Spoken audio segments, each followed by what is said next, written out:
Assalamualaikum warahmatullahi wabarakatuh. Oke guys, kembali di channel saya. Ya, kali ini saya akan membahas mengenai gimana sih caranya agar channel kita itu tidak mager guys.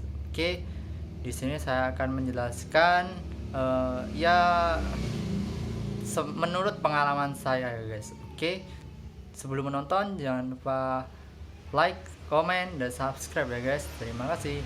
Oke guys, di sini kita akan bahas mengenai gimana sih caranya agar cana kita itu settle ya guys. Oke, untuk menyetelkan cana itu banyak faktornya ya guys. Apalagi kita yang para pemula biasanya bingung kenapa sih ikannya tuh mager, ikannya mojok, padahal eh, banyak lihat video-video itu ikannya aktif dan bisa diajak main gitu guys, maksudnya pakai jari itu dia ngikut gitu. Nah, kalau mager itu banyak faktornya guys.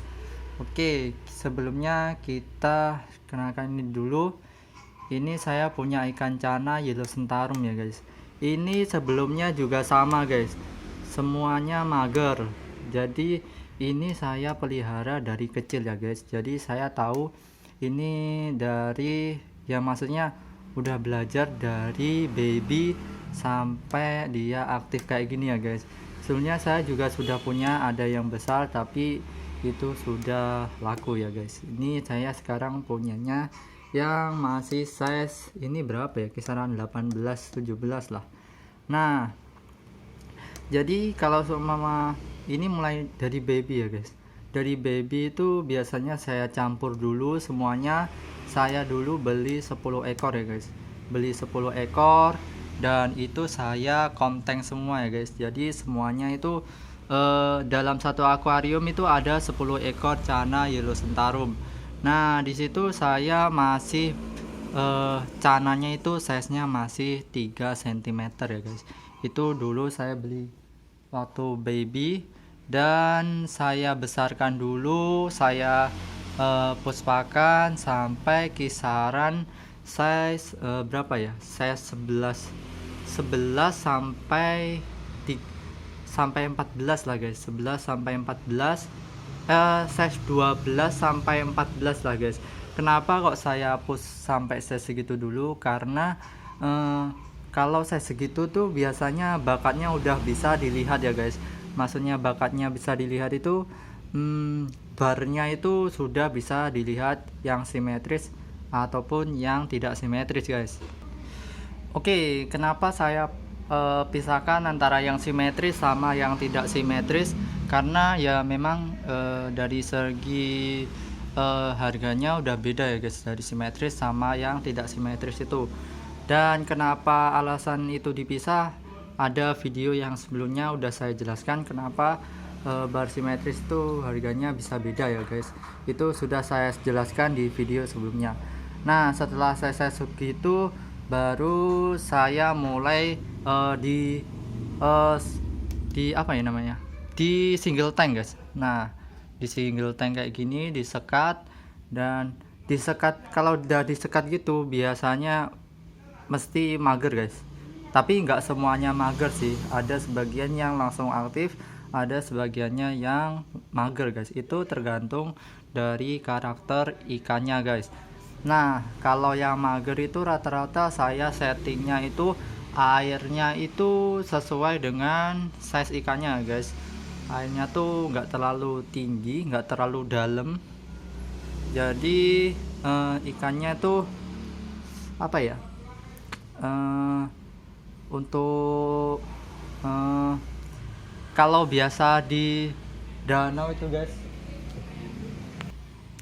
ya biasanya itu pokoknya rata-rata dari kiper-kiper cana itu pasti dipendekkan dulu ya guys. Habis dipendekkan pakai, kalau saya biasanya pakai substrat guys.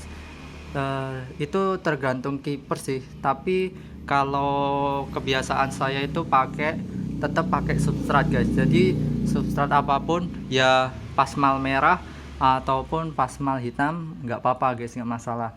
Tapi kalau semua ingin langsung di progress guys, mendingan itu substratnya warna pasmal merah ataupun campuran mix antara pasmal merah sama pasmal hitam.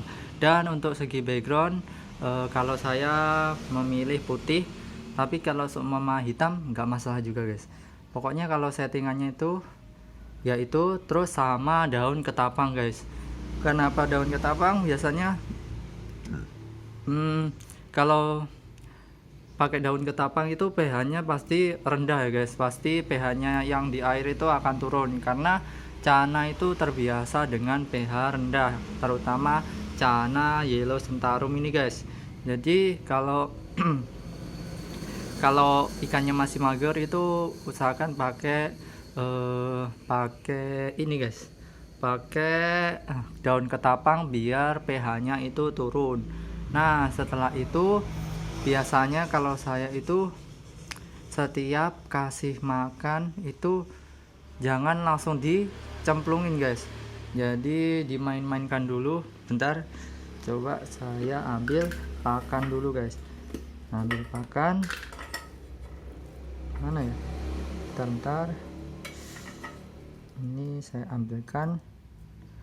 Nah ini ada udang kering, nah ini dimainkan dulu seperti ini guys. Jadi kalau seumpama ikannya mager itu pasti nggak jarang ya guys bisa diajak main kayak gini, pasti dia mojok. Nah pas mojok itu biasanya yang saya lakukan itu biasanya saya puasakan dulu ikannya guys. Saya puasakan selama ya tergantung size nya, tapi rata-rata saya tuh biasanya semingguan gitu guys saya puasakan, atau ya kalau nggak tega dikasih puasa 3 hari guys.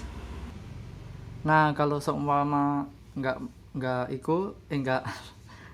dipuasakan 7 hari, dipuasakan 3 hari nggak apa-apa guys. Tapi setiap ngasih makannya itu ya guys pasti dipancing-pancing dulu biar dia itu aktif gitu guys. Dipancing-pancing kayak gini karena ya setiap ikan kalau semua nggak dilatih jarang mau guys digitukan guys, pasti rata-rata mager. Dan setiap itu dipuasakan 3 hari, dipancing makan. Kalau nggak mau makan dimasukkan aja guys, dimasukkan sekali nggak apa-apa walaupun semua makan nggak mau deket nih. Nah kasih makan aja guys, kasih makan aja sambil ngecek kesehatannya guys. Kalau seumpama dia itu pakannya habis, berarti dia itu masih mau makan guys dan kondisinya masih sehat. Dan itu usahakan cek terus. Kalau semua nggak mau makan biasanya ya selain bermasalah atau dia ikan WC guys. Ikan WC itu maksudnya ikan dari tangkapan alam. Biasanya kalau tangkapan alam itu apa ya namanya, rekondisinya itu lebih lama gitu guys, karena menyesuaikan antara alam sama akuarium guys, air akuarium. Beda lagi kalau CB itu kan udah biasanya rata-rata ikannya tuh udah terbiasa di akuarium gitu guys, jadi tinggal penyesuaian aja. Jadi kalau sudah dimasukkan untuk pakan, saya rekomendasikan untuk pakannya cacing ya guys, cacing merah ataupun setelah cacing merah terus pancing-pancing dia pakai ulat Hongkong guys. Kalau saya itu rata-rata pakai itu guys, jadi pakai cacing merah ataupun pakai ulat Hongkong biar dia itu lebih aktif lagi guys. Jadi bisa diajak main, dipancing-pancing pakai tangan gini udah mau guys, apalagi pakai kaca dia sudah firing guys.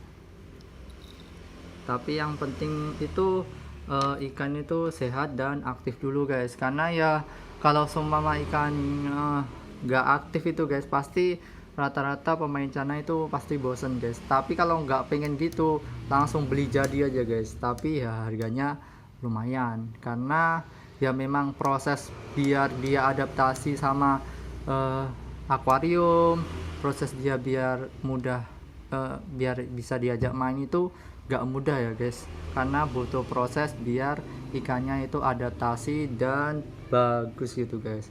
Oke, mungkin cukup sekian video dari saya, penjelasan dari saya dan tips dari saya ya. Kalau seumpama masih bingung, boleh komentar aja guys, nanti saya jelaskan via WA ataupun Instagram. Oke, terima kasih sudah menonton. Jangan lupa like, komen, dan subscribe ya guys. Terima kasih, enjoy.